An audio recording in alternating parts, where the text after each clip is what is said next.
오늘 우리 K 증시는 미혼 한혼, 그러니까 미국 증시 혼조세 따라서 한국 증시도 혼조세, 이렇게 그야말로 혼조세로 동조화를 나타냈는데요. 여기까지는 뭐 이상할 게 없지만 한 가지 안타까운 거는 미국 증시 엔비디아는 정말 눈 깜짝할 새 그 피로 회복성 조정을 마치고 다시 상승 전환을 했는데 우리 삼성전자는 이걸 따라가지 못했습니다. 근데 사실 어제까지만 해도 엔비디아 대부분 월가 목표가가 한 130달러 중반에서 140달러 정도였다 보니까 여기서 엔비디아를 들어갔다가 위로 한 5, 6달러 먹으려고 하다가 밑으로는 이제 무한정 열려 있다 보니까 그런 리스크를 짊어지기 싫은 거죠. 여기서 엔비디아 한번 물렸다가 언제까지 갈지 모른다. 이런 두려움이 있었는데 간밤 키프라이빗 뱅크에서 엔비디아 목표가를 기존 130달러에서 이번에 180달러로 시원하게 올려버렸습니다. 아니 그러면 우리 삼성전자의 경우는 지금 외국계 목표가 대부분 10만 원 위에 심지어 HSBC 같은 데는 12만 5천 원인데 여기서 고점 부담으로 더 못 가는 거는 말이 안 되잖아요.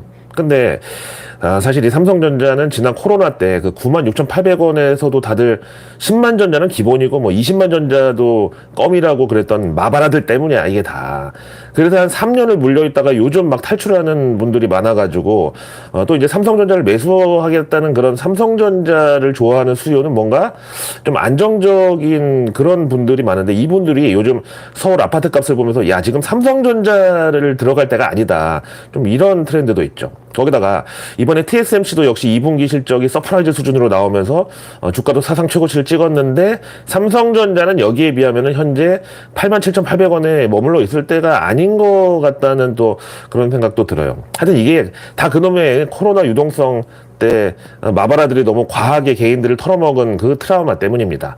정말 제가 당시 그렇게 욕을 먹으면서도 부르짖었던 게 이 동학 개미 운동은 그 예전 네덜란드 튤립 버블 이후로 최악의 버블 사례로 금융 역사에 남을 거라고 말씀드렸던 게 당시에 뭐 초등학생이 전업 투자로 주식해가지고 하루 10만 원을 버네, 그리고 돈 복사니, 은행에 돈을 넣으면 돈이 녹는다는 이딴 개소리들이 아무렇지도 않게 지상파 뉴스에 등장을 하고, 거기다가 그런 거 주로 유통시키던 유튜브 채널이 상장을 한다고까지 나댔는데, 그게 누가 봐도 이상하게 생각이 안 됐나 봐. 나만 정말 이상하고 무섭게 생각이 들었었나 봐. 그래서 내가 매불쇼고 KBS고 나가가지고 경고하다가 저만 욕먹었죠.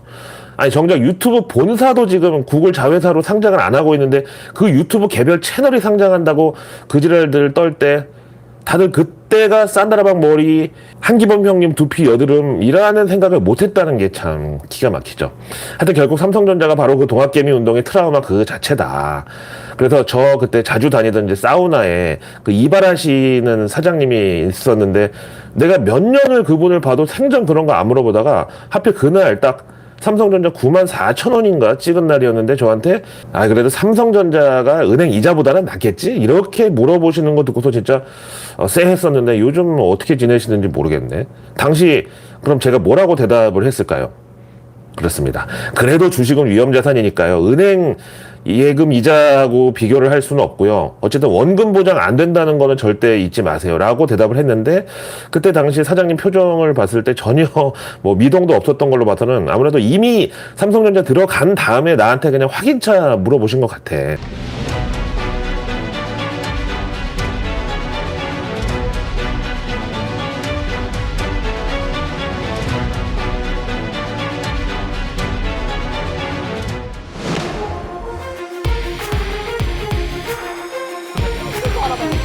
그건 걱정하지 마. 아주 부담이 있어.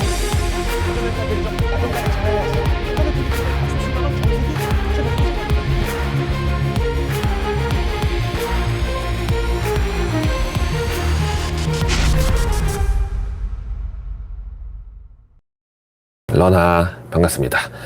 요즘 우리 한국 증시가 썸머랠리가 아닌 지금 더위를 먹은 상황인데 여기는 또 금투세 관련해서 좀 시끄러운 것도 있죠.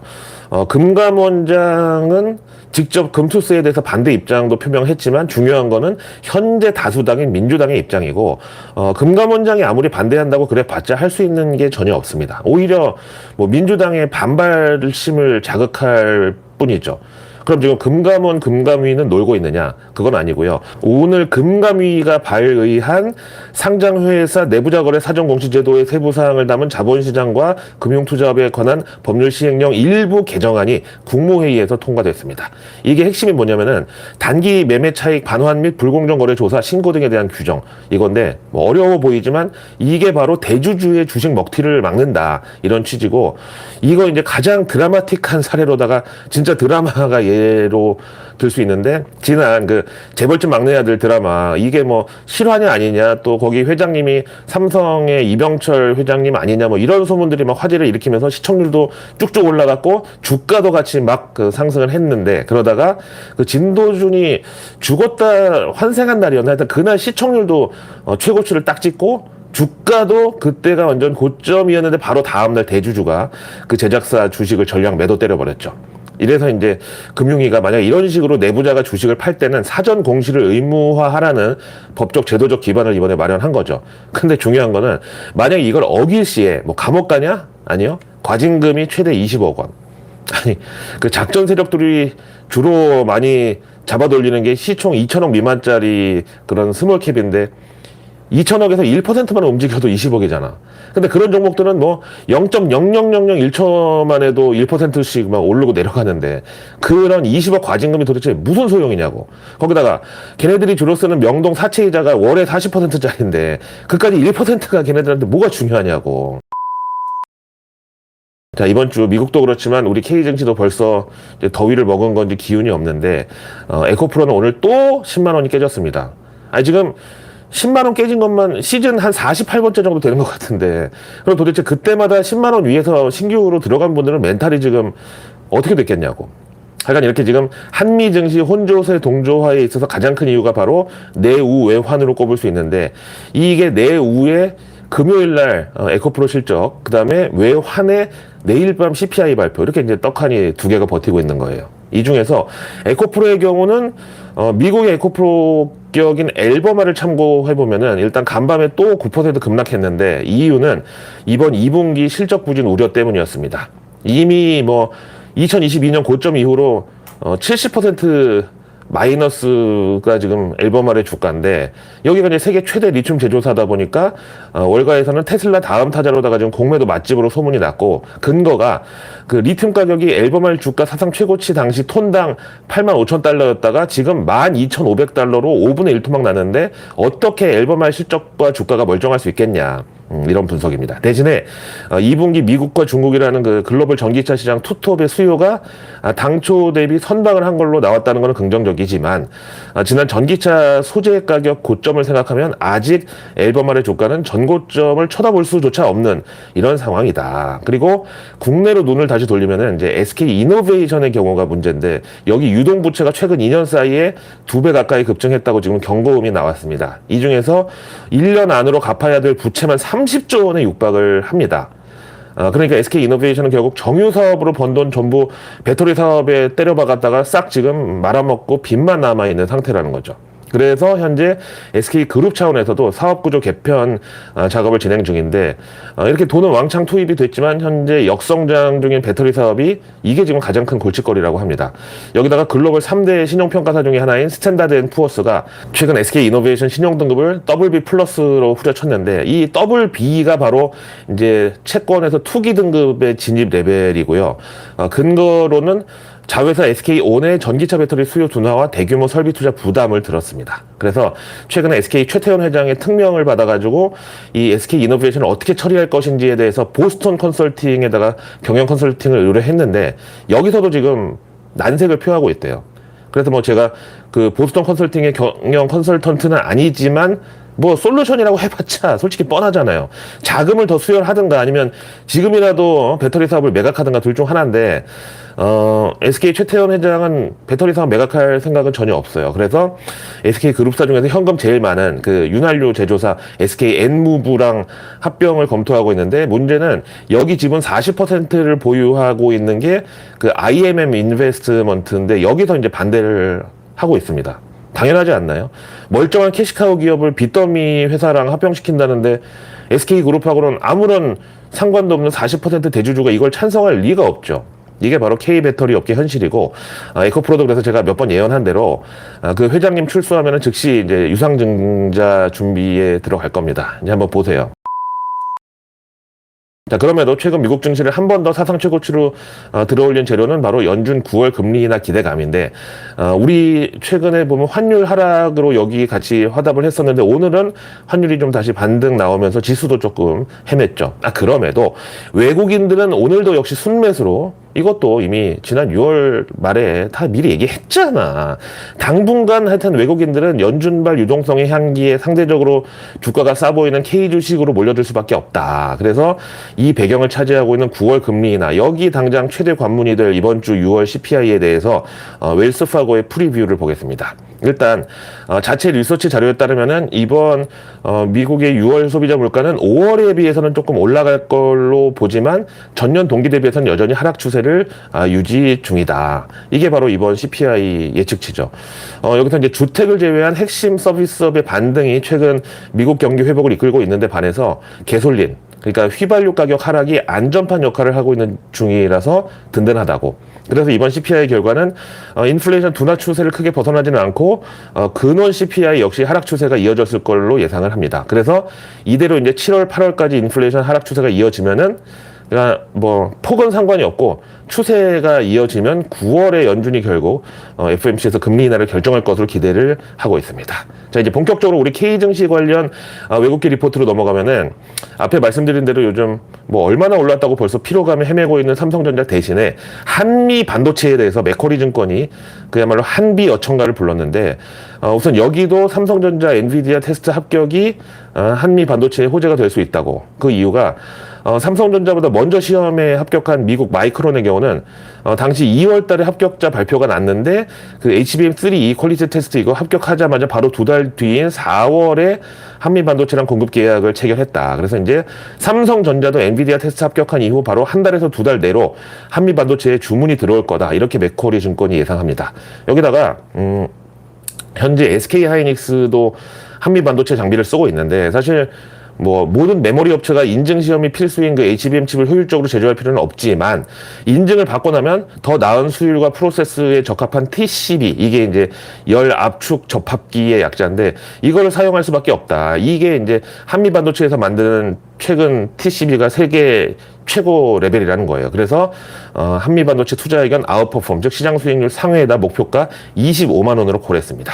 그다음 이제 JP 모간에서 K 은행 업종에 대해서 분석을 했는데, 먼저 KB금융 목표가를 기존 9만 원에서 이번에 9만 9천 원으로 상향하고 투자 의견 오버웨이트. 그다음에 신한지주 역시 목표가를 기존 6만 6천 원에서 이번에 7만 원으로 상향했고, 투자 의견도 오버웨이 비중 확대로 똑같습니다. 그 다음에 요즘 전국 은행 지점 사업을 개시한 DGB 금융지주는 기존 목표가 9천 원을 이번에 8천 원으로 내렸고, 투자 의견도 기존 중립에서 언더웨이, 즉 비중 축소로 깎였습니다. 그 다음에 BNK 금융지주는 목표가 기존 9천 원을 이번에 9,300원으로 올렸고, 투자 의견은 중립.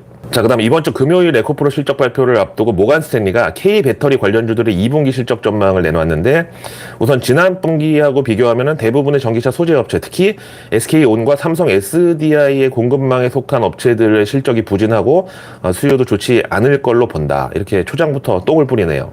근데 이 중에서 유일하게 기대가 되는 곳은 미국 GM과 LG에너지 솔루션의 합작사 그 얼티엄 셀즈에 노출된 그런 소재 업체들이지만, 이나마도 예상 출하량을 초과하기보다는 그냥 인라인, 즉 기존 추세대로 정도의 물량 증가를 보인다. 그래서 모간 스탠리의 배터리 공급망 채널 분석 결과 테슬라의 자체 4680 생산도 여전히 느리고 현재 양극재 공급업체의 추가 주문도 내지 않고 있는 것으로 보인다. 그래서 K 배터리 종목별로 보면은 먼저 포스코 퓨처엠은 그래도 투자 의견 오버웨이트 비중 확대입니다.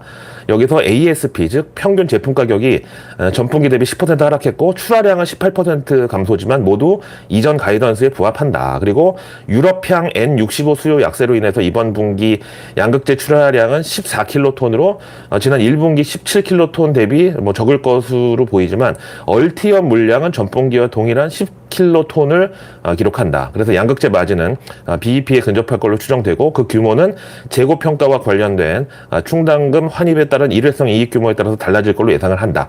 그래서 이제 투자 의견은 어쨌든 비중 확대.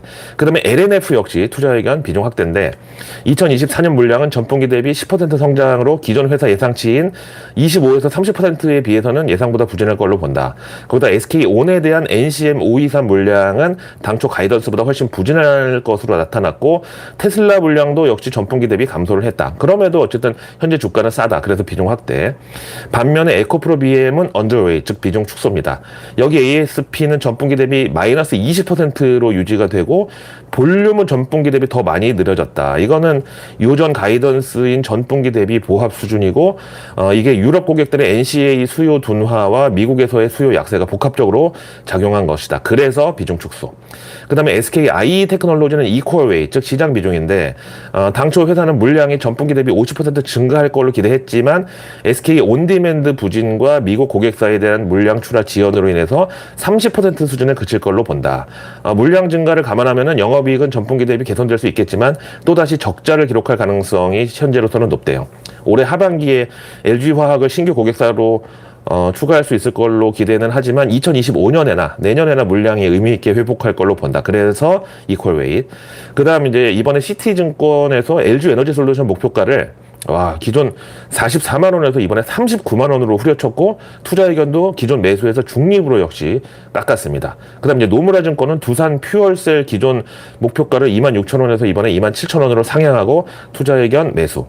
그다음에 이제 HSBC는 K 밸류 프로그램에 대해서 모처럼 이제 전망을 내놨는데 요즘 사실 금투세 이슈로 야당이자 다수당인 민주당 내부도 좀 시끄러운 것 같은데 진짜 이거 금투세 만약에 시행 쪽으로 확정되면은 이제 올해 하반기 K 증시는 무조건 하여간 상단은 제한적일 수밖에 없습니다. 무조건 하여간 올라가는 날은 개인들 중에서 금투세 대장자들은 그냥 주식 터는 날이 될 거니까 연말로 갈수록 더더욱. 그래서 이제 K 밸류업이 더 중요한 게 일단 HSBC는 금투세를 포함한 세법 개정안이 7월 말 국회에 올라갈 것으로, 그다음에 밸류업 프로그램은 12월 초에 국회 통과를 예상하고 있는데 현재 여야 모두 한국 자본시장 선진화라는 대전제에는 공감을 하고 있지만 최종안에서 이 K 밸류업도 깎일 가능성을 배제할 수가 없다고. 대신에 지금 현재 정부가 표에 보시는 혁신 생태계 강화를 위해서 생산적 투입의 활용 개선이라는 프레임워크를 잘 포장을 해 놨는데 이거는 이제 외국인들이 보기에 잘 포장했다는 거고, 그다음에 이제 자본 투입의 성장 기여도가 다른 요인들과 함께 감소하고 있다는 점을 이거 감안하면은 지금 윤석열 정부의 한국 자본시장 추가 발전에 대한 의지가 상당히 크다고 HSBC가 봅니다. 뭐 다 좋은 얘기는 맞는 것 같은데 그럼 이번에 금투세 내주고 밸류업을 아무리 훌륭하게 건진다고 해봤자 결국 외국인하고 기관 위주로 코스피 정고점 3,300 그거 넘기면 개인 투자자들은 상대적으로 박탈감만 더 커지는 거 아닌가. 그래서 요즘 서울 부동산 가격이 다시 저렇게 막 신고점 갱신하고 불이 붙고 있는 게 이것 때문이 아닌가 생각이 드네요. 그래서 내일 뉴스는 내일 보면 너무너무 늦습니다. 구독과 알림 설정 그리고 주변에 이 소중한 분들께 내일 뉴스 미리 보기를 공유해 주세요. 그럼 제가 이렇게 팔도 비빔면 모자까지 쓰고 아직 나오지 않은 오늘 뉴스도 아닌 내일의 뉴스를 매일 저녁 여러분들의 안방으로 직접 배달 갑니다. 자, 내일 벌써 이번 주 후반부로 넘어가서 목요일인데 사실 내일이 이번 주에서 제일 바쁜 날이 될 겁니다. 일단 내일 아침에 우리 한국은행 금통위를 시작으로 밤에는 미국 6월 CPI가 나오는데 현재 미국도 우리도 하여간 주식시장은 둘 다 연준 9월 금리 인하 가능성을 좀 절반 이상 반영하고 있다 보니까 이게 만약에 흔들리면은 당연히 주가도 지수도 전부 되돌림이 나올 수밖에 없고 내일 한국은행에서 과연 연준 9월 금리 인하 가능성을 어떻게 보는지 이게 저는 관건이라고 생각합니다. 다음 내일 정부 일정은 AI 기반 가전 앱 활용 에너지 절약 및 탄소 감축 캠페인 업무 협약식 이게 예정되어 있는데 일단 시의성도 그렇고 뉴스 타겟 좋은 주제죠. 증시에서는 스마트 가전 요쪽 센서류 여기까지 사실 요즘은 뭐 스마트폰으로 집안에 있는 가전제품도 다 이제 컨트롤이 가능한 시대니까 결국 또 그게 에너지 절약에 도움이 돼요. 다음 내일 글로벌 금융시장의 시어머니 격인 OECD가 한국 경제 보고서를 발표하는데 여기 분명히 올해 이제 수출이 한국 경제 이끌고 갈 건데 그 주도 업종은 반도체, 자동차 그리고 이제 조선 정도가 들어있을 걸로. 이어서 내일 산업부 보도자료가 차세대 무기 발광 디스플레이 산업 본격 육성. 이건데, 뭐, 제목이 곧 증시 테마고. 그 다음에 이제 산업부가 내일 신통상 이슈 대응 배터리 업계 현황 점검. 요것도 잡혀 있는데, 이거는 이제 유럽연합에서 중국산 배터리하고 전기차의 관세를 막 지금 올려버리는 데 따른 반사 이익이 우리 K배터리에 얼만큼 올 건가. 이게 관건이고, 다음 내일 농식품부가 닭고기 등 주요 축산물 수급 상황 점검 예정인데, 이제 여름철에는 역시 또 달게 계절 아니겠습니까?